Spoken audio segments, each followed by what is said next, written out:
The War on Leakers by Lloyd C Gardner. The book is loaded with factual information. What I learned from it is there's a difference between leakers, whistleblowers, and a spy.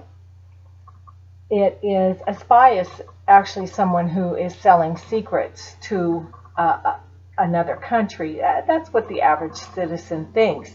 But a leaker or a whistleblower is a citizen and often a government employee who has access to confidential information and realizes, that the government, people should be aware of this. And actually what they're leaking is government transacted behind closed doors, which we know goes on.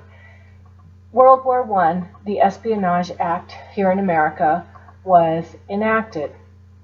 And for the most part, it dealt with any kind of anti-draft speech-making, writings, or people who, conscientious objectors. America was only in that war for a very short time. And when the war was over and the country was back at peace in 1919, Woodrow Wilson communicated that he wanted to give respite to those who had been prosecuted under the Espionage Act.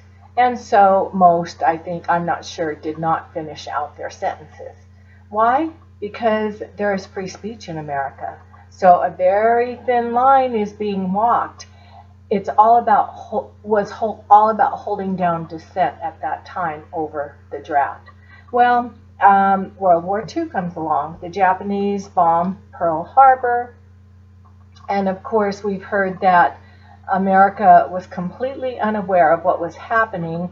And a couple of Japanese representatives were meeting right there, I think in Washington or somewhere when the bombing happened. Well, that's questionable. There's a lot of controversy over that. But the proliferation of surveillance and security began during World War II, and really the departments proliferated after World War II. President Truman, it was his helper who he came up with the idea, or someone did, of the CIA so that they could be an arm of the president, briefing him, letting him know what was going on. Well, interesting to note that when John F. Kennedy was killed in November of '63, an article that Truman wrote, or a letter to a prominent paper, was published in the very next month.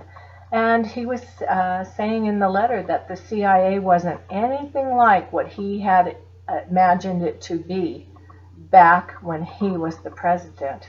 Interesting, isn't that?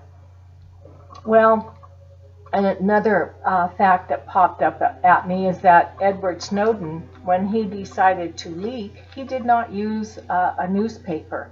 They were not reporting the way they once had. He used a filmmaker.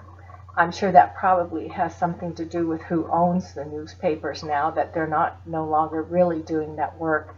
And also, the government's long arm tries to go after the whistleblower as well as the journalist or whoever decides to publish and make the information known as a co-conspirator.